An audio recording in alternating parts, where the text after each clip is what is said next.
할렐루야. 오늘도 우리에게 하루를 주신 하나님을 찬양합니다. 하나님께서 우리와 함께 하셔서 우리를 돌보시고 또한 우리의 삶을 이끌어 주실 줄로 믿습니다. 기도하겠습니다. 아버지 하나님, 하나님 앞에 겸손히 무릎 꿇습니다.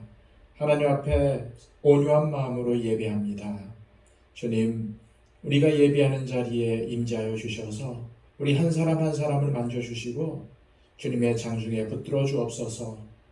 그리하여 하나님께서 기뻐하시는 삶을 살게 하여 주시고 날마다 하나님과 동행하는 삶을 살게 하여 주시옵소서. 오늘도 우리의 삶이 하나님께 달려 있습니다. 하나님께 우리의 삶을 의탁합니다. 하나님, 우리의 삶을 경영하여 주시고 하나님의 방법대로 우리를 다스려 주옵소서. 저 이스라엘 사람들처럼 자기 소견에 옳은 대로 행하는 것이 아니라 하나님의 뜻대로 행하게 하여 주시고 오늘도 하나님의 기쁨으로 살아갈 수 있도록 나 자신을 쳐서 하나님께 복종하게 하여 주시옵소서. 하나님, 오늘도 우리의 의견과 우리의 뜻보다는 하나님의 뜻을 먼저 살피게 하여 주시고 오늘도 하나님의 음성에 귀를 기울여 세미하신 성령님의 음성에 순종하는 우리의 삶이 되게 하여 주옵소서. 오늘 하루를 주님께 온전히 의탁하오며 예수 그리스도의 이름으로 기도하옵나이다. 아멘. 다 함께 찬송가 412장 찬양드립니다.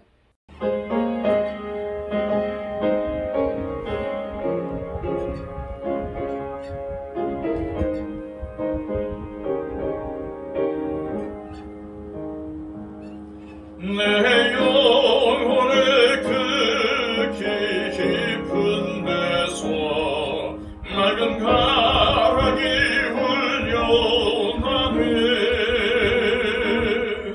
하늘 곡조가 언제나 흘러나와 내 영혼을 더 이상해.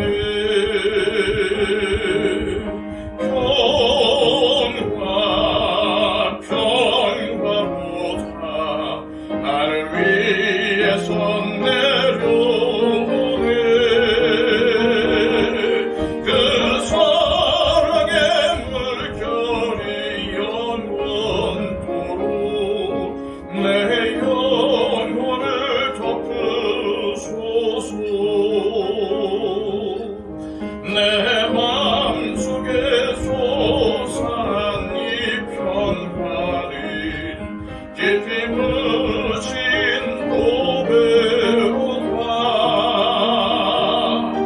나의 보화를 캐내어 가져갈 자 그 아무도 없으리라.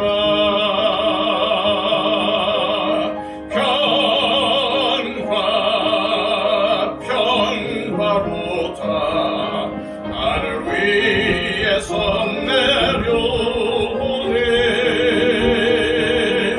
그 사랑의 물결이 영원토록 내 영혼을 덮으소서. 내 영혼의 평화가 넘쳐나는 주의 큰 복을 받음이라. 내가 주야로 주님과 함께 있어 내 영혼이 편히 쉬네.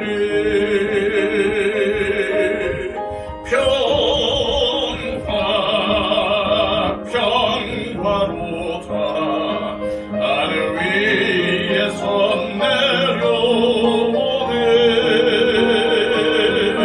그 사랑의 물결이 영원토록 내 영혼을 덮으소서. 이 땅 위에 험한 길 가는 동안 참된 평화가 어디 있나. 우리 모두 다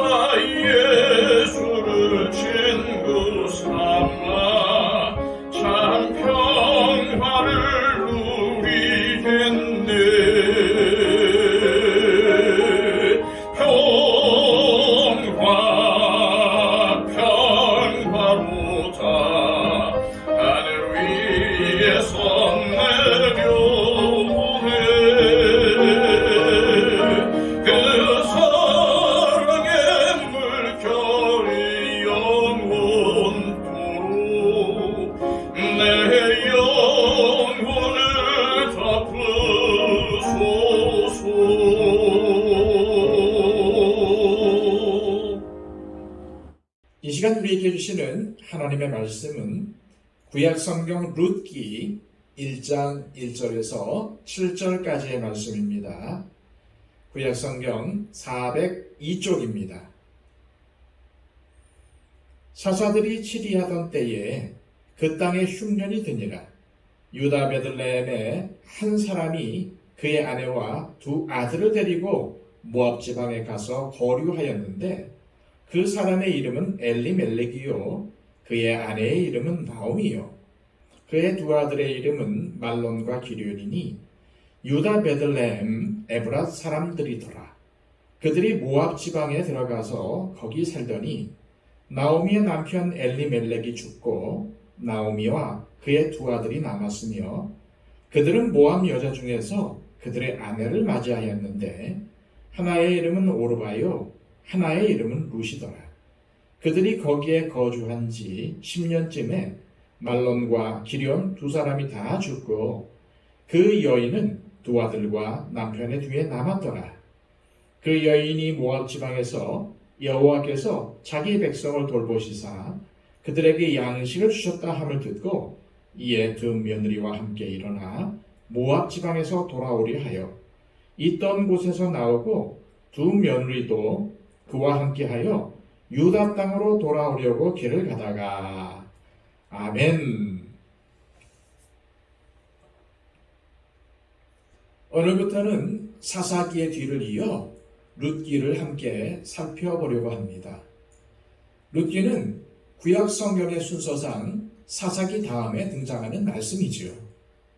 이처럼 룻기가 사사기 다음에 등장하게 된 것은 룻기의 시대적 배경이 사사시대이기 때문인 것으로 추측이 됩니다.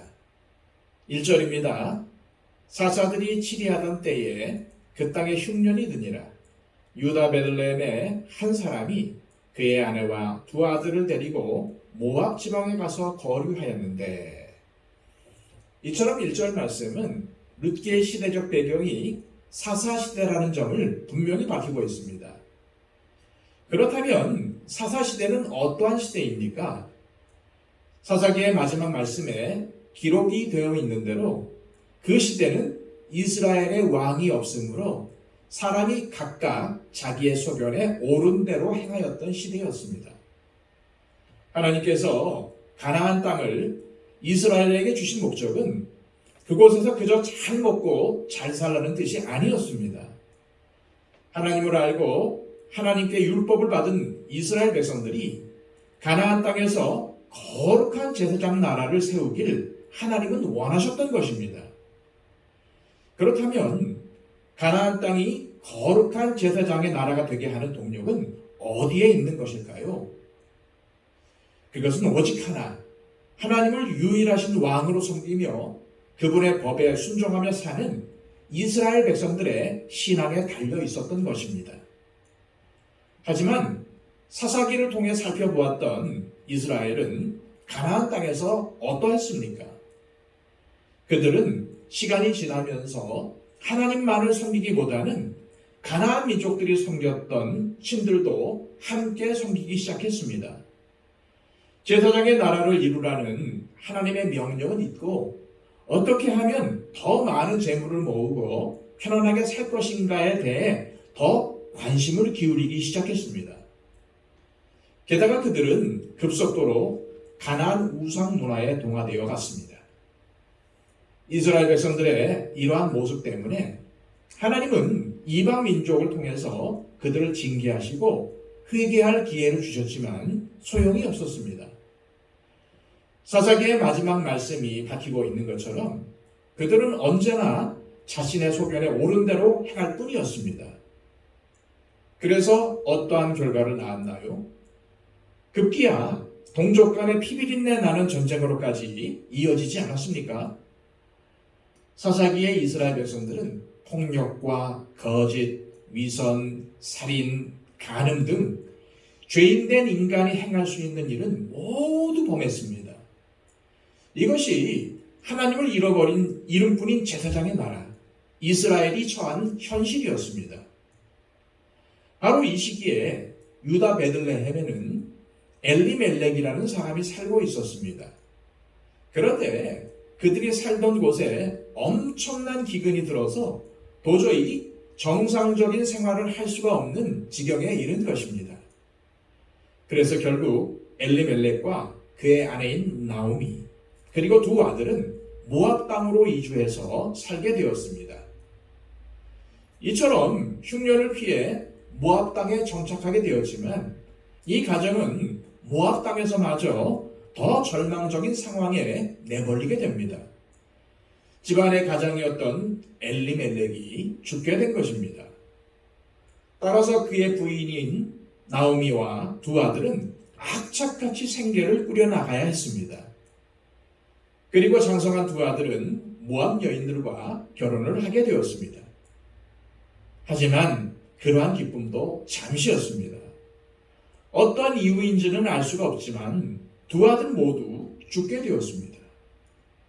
기근을 피해서 어떻게든 살아보려고 모압 땅까지 갔었는데 결국 그곳에서 나오미가 겪은 일은 남편과 사랑하는 두 아들을 다 잃은 것이었습니다.